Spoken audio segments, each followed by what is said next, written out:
In the middle of the 16th century, Portuguese officials in Goa were trying to control one of the most valuable sensations on earth. Black pepper moved through armed ports, royal contracts, guarded warehouses, and ships that crossed thousands of miles of ocean. Fortunes depended on keeping that sharp taste scarce. Then a smaller red fruit began appearing in gardens near the same trade routes. It needed no distant pepper vine, no merchant monopoly, and no permission from a king. A farmer could dry it, save its seeds, plant it again, and create more heat than most ordinary people had ever tasted. The newcomers called it pepper, but it was not pepper at all. It was chili, a fruit from the Americas that attacked the nerves like flame without producing any real fire. Within generations, it would move through India, West Africa, Southeast Asia, China, Korea, the Balkans, and Hungary. It would become so deeply rooted in those cuisines that millions of people would later assume it had always been there. Today it waits in supermarket jars, takeout sauces, snack powders, curry pastes, kimchi, sambal, harissa, paprika, and hot sauce. It looks ordinary because the conquest was so complete. But chili did something even stranger than conquering taste. It traveled inside empires and then escaped their control. European powers could seize ports, tax cargo, and fight over cloves, nutmeg, and black pepper. Chili refused to behave like those older luxuries. Its seeds were small, its plants grew quickly, its fruit could be eaten fresh, dried, smoked, crushed, or ground. Once local farmers and cooks possessed it, the value no longer belonged to the people who carried it across the ocean. This is the history of a plant designed to repel mammals, domesticated by indigenous Americans, misnamed by Europeans, spread along violent trade routes, and transformed by ordinary cooks into one of the most powerful flavors on earth. It is also the story of how pain became pleasure, how a colonial passenger became a cultural citizen, and how a fruit small enough to hide in a sailor's pocket changed the taste of the world. If you like stories where ordinary food turns into empire, trade, obsession, and hidden history, subscribe to Food Empire History. Now, to understand how chili peppers became this powerful, we have to go back to where the story really begins. Long before ships crossed the Atlantic, wild capsicum plants grew across parts of the Americas. They belonged to the nightshade family, relatives of tomatoes, potatoes, and tobacco. Their fruits were often small, bright, and easy for birds to see. Inside the fruit, especially around the pale tissue that holds the seeds, the plant produced capsaicinoids. The best known is capsaicin, the chemical that creates the sensation we call heat. That heat is a biological trick. A chili pepper does not raise the temperature of your mouth. Capsaicin activates receptors involved in sensing dangerous heat and pain. The brain receives an alarm even when no flame is present. Your face warms, your eyes water, your nose runs, and sweat forms as if the body must cool itself. The pepper has not burned you in the ordinary sense. It has persuaded your nervous system to behave as though it has. For many mammals, that false alarm is a warning to stop eating. Birds respond differently. They can swallow many wild peppers without experiencing the same burn, then carry the seeds away and release them elsewhere. Mammals often crush seeds with their teeth. Birds are better couriers. The plant's chemical defense helped it choose the animals most useful to its survival.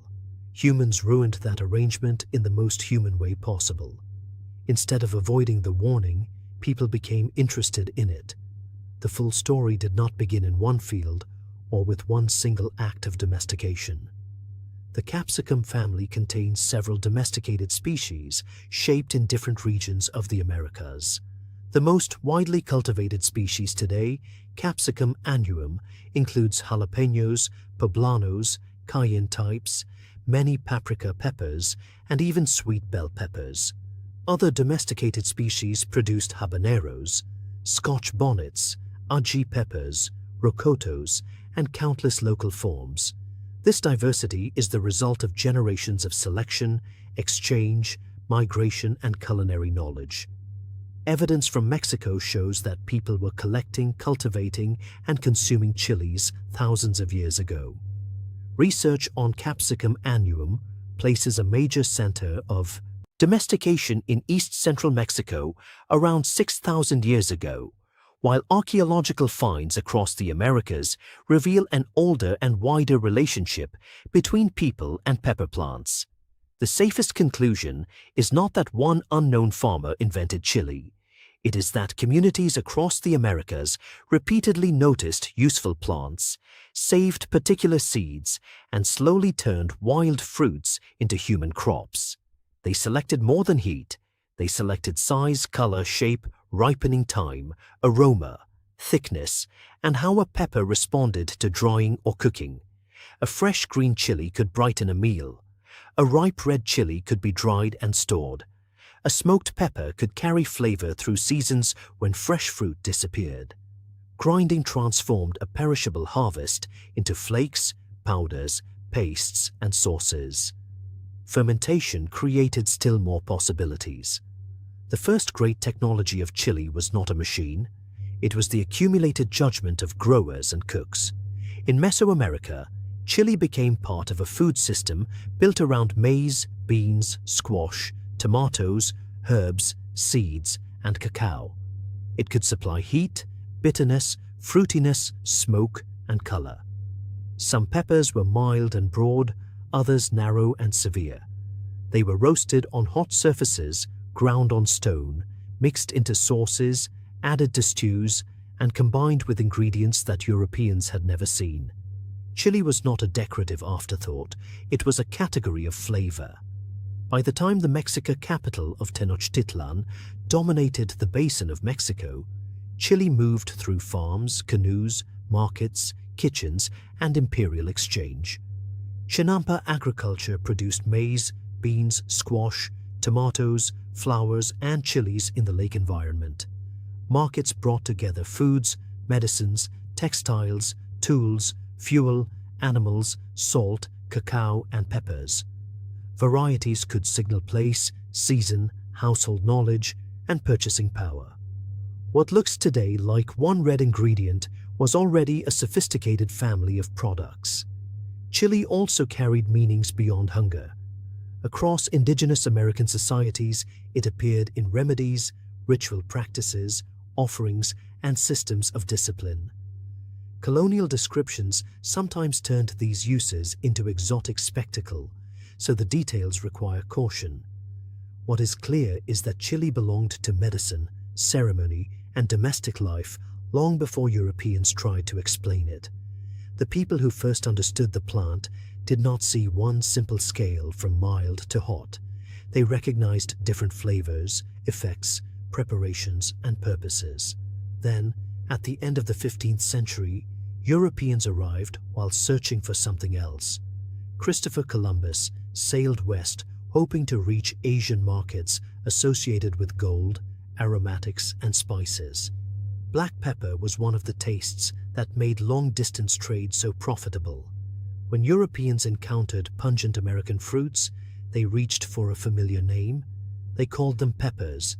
The word was commercially useful, botanically wrong, and historically permanent. Reports from the voyages carried news of American products through Europe. Seeds and dried specimens followed. In European gardens, chili could first appear as a botanical curiosity, a bright foreign plant worth displaying. But curiosity did not remain curiosity for long. Southern European growers discovered that capsicum could be cultivated locally. Cooks discovered that it could provide sharpness without purchasing expensive black pepper carried from Asia. A taste associated with remote commerce could now grow behind a wall, beside a monastery, or in a village plot. That difference changed everything. Black pepper depended on a tropical vine, specialized producing regions, and long chains of merchants. Chili was adaptable, productive, and easy to reproduce from seed. It could be moved as living potential rather than as finished cargo. a handful of dried pods contained not only a spice but the next harvest. The Spanish helped move capsicum through Atlantic and Pacific networks, including routes that connected the Americas with the Philippines. But the Portuguese trading system became especially important to its rapid movement through Africa and the Indian Ocean. Portuguese ships linked Brazil, Atlantic Africa, coastal India, Sri Lanka, Malacca, and ports farther east. These were not peaceful lines drawn on a map. They were defended by cannon, enforced through coercive treaties, and entangled with conquest, slavery, missionary activity, and commercial violence. Chile traveled inside that machinery, but it was not the treasure the machinery had been built to protect. That is the central paradox. The Portuguese wanted to profit from scarce spices. Capsicum spread because it stopped being scarce. By the 16th century, Chile was taking root in southern Europe, West Africa, India, and parts of Asia. Precise routes are sometimes difficult to reconstruct because the plant could disappear from trade records once farmers grew it locally. Imported black pepper remained visible in customs accounts and merchant ledgers. A chili plant growing beside a house did not. Its economic success made it historically quiet. In India, the new fruit entered one of the world's most complex spice cultures. It did not arrive in an empty cuisine. Indian cooks already worked with black pepper, long pepper, ginger, mustard, turmeric, and many other pungent or aromatic ingredients. Chili succeeded because it joined that system, not because it created flavor where none existed. It could be fresh or dried, gentle or punishing, fried in oil, ground into masala, crushed into chutney, or used to make preserved foods more vivid. Local farmers selected forms suited to different soils and regional tastes. An American crop became Indian through labor, breeding, language, and daily repetition. The same process unfolded elsewhere. In West Africa, chili entered stews, sauces, grain dishes, and condiments, merging with established traditions and local peppers. In Southeast Asia, it became inseparable from sambal and countless pastes, though earlier versions of those condiments had used other sources of pungency. In China, chili appears in written records near the end of the 16th century, then spread unevenly through trade, migration, and regional agriculture. It became especially important in southwestern and south-central cuisines, where farmers and cooks turned it into fresh chilies, dried pods, powders, oils, bean pastes, and preserved mixtures. In Korea, chili eventually became central to the red color and heat, now associated with many forms of kimchi and gochujang. But that transformation was gradual. Earlier Korean preserved vegetables were not the same bright red products seen today. In Hungary and the Balkans, capsicum moved through Ottoman and European worlds, then became paprika, a range of peppers and powders that could be sweet, fragrant, or hot. Each culture took the foreign plant apart and rebuilt it. This is why calling chili a European gift to Asia misses the real story. European and imperial networks transported the crop, often through systems built on force. But transportation is not the same as invention. Asian and African farmers decided which peppers survived. Cooks decided how they would be used. Market sellers created new categories. Families taught children how much heat belonged in a dish. Communities made the plant local. The empire carried the seed. Ordinary people created the cuisine. Chili's spread also exposed a weakness in the old spice economy. European states and chartered companies could fight over islands where cloves and nutmeg grew. They could try to dominate black pepper ports and control shipping lanes. They could seize warehouses and punish smugglers. But a crop that reproduced in thousands of small plots was harder to contain. Capsicum became a kind of anti-monopoly spice. Its value was not concentrated in one island or one vine. It multiplied wherever people wanted it. That did not mean its history was innocent. Chile crossed oceans during one of the most violent reorganizations of the world. The same ships and ports that carried seeds also carried soldiers, missionaries, captive people, silver, weapons, diseases, and coerced labor. Portuguese expansion in Africa and Asia, Spanish conquest in the Americas, and the Atlantic slave trade created the corridors through which plants moved. Chili was not a primary cause of those systems, and it was rarely their most valuable commodity. But its global journey cannot be separated from them. There was another quieter human cost. Because chili was cheap and powerful, it often became associated with ordinary people who needed flavor from small quantities. A few dried pods could transform a pot of grains, beans, vegetables, or inexpensive meat. Elites sometimes dismissed heavily seasoned food as crude, excessive, foreign, or lower class, while continuing to profit from the trade systems that moved ingredients. Heat could become both a comfort and a stigma. The same taste that gave pleasure to workers and poor households could be used by outsiders as evidence that their food was uncivilized. Yet Chile repeatedly reversed that judgment. Foods once dismissed as peasant fare became regional symbols. Paprika became a marker of Hungarian cooking.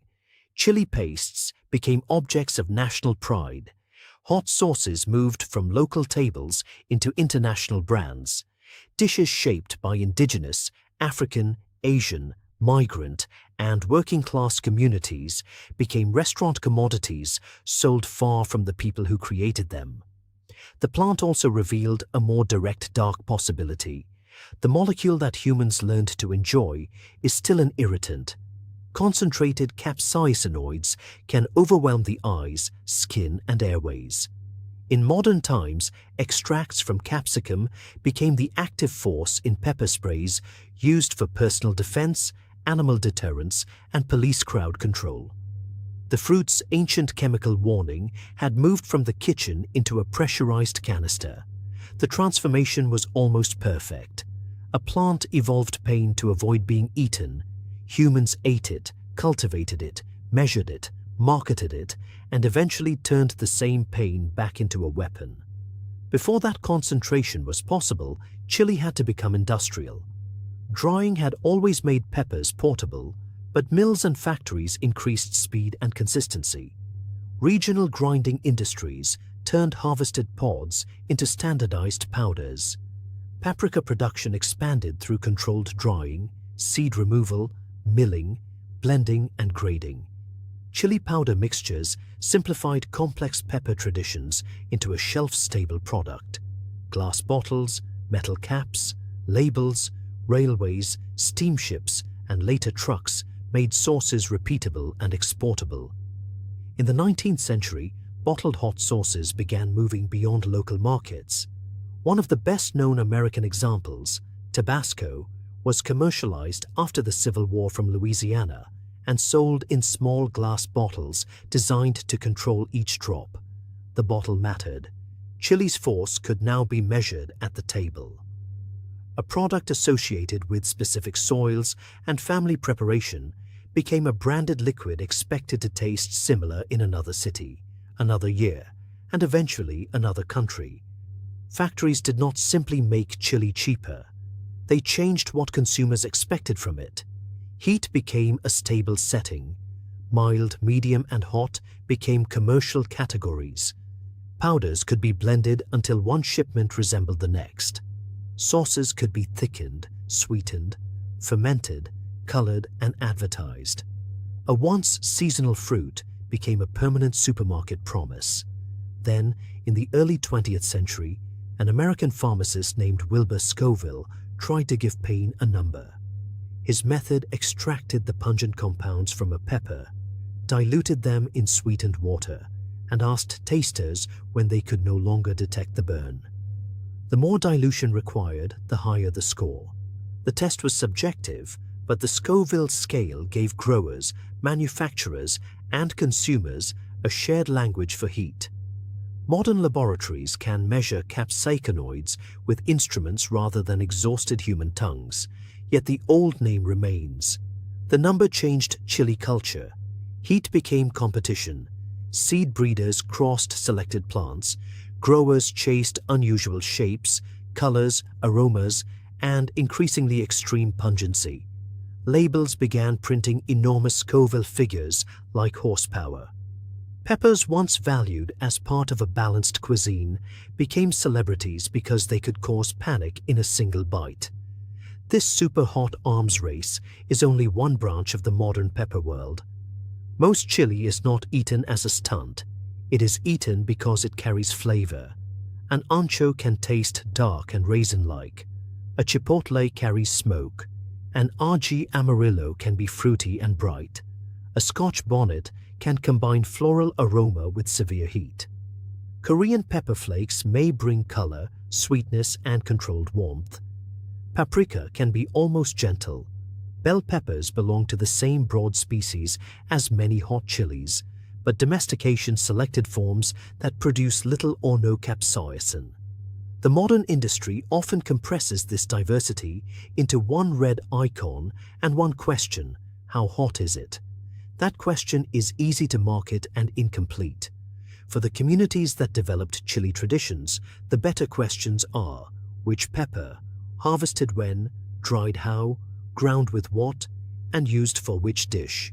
Today, peppers are cultivated across an enormous range of climates and production systems, from household gardens to commercial greenhouses and large fields. Fresh fruit may be sold locally within hours. Dried peppers may cross borders, pass through processors, become flakes or powder, and enter foods where consumers never see the original plant. Chili appears in instant noodles, potato chips, candy, frozen meals, sauces, marinades, processed meat, seasonings, and restaurant formulations. Sometimes it is the headline. Sometimes it hides inside the phrase spices or natural flavors. The supply chain still depends on seeds, weather, water, farm knowledge, and careful handling.